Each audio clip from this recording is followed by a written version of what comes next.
Pero ang mga suspect, sa halip na humingi ng tawad, ang biktima pa ang kanilang sinisi.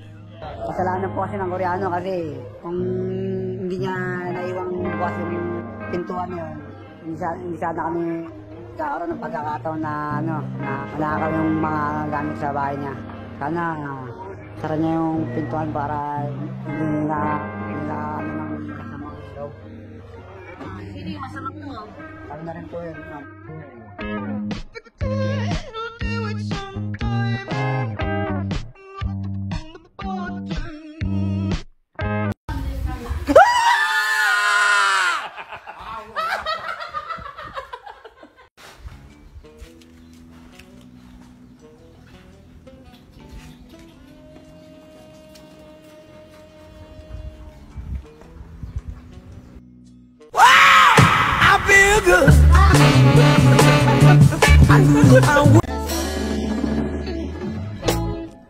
Your heart don't stand a chance.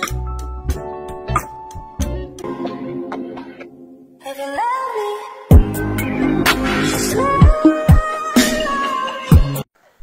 Ate, bag mo nakabukas. Alam ko.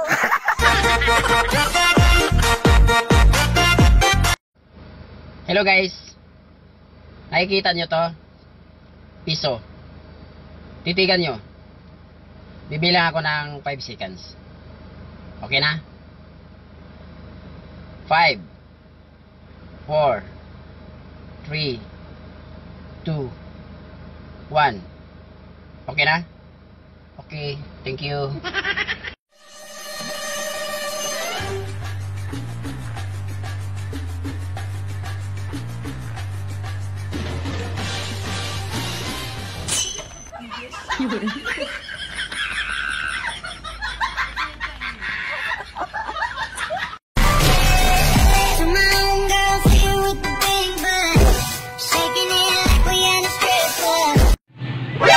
Kung bawal mag-cellphone sa klase, dapat bawal din magklase sa cellphone.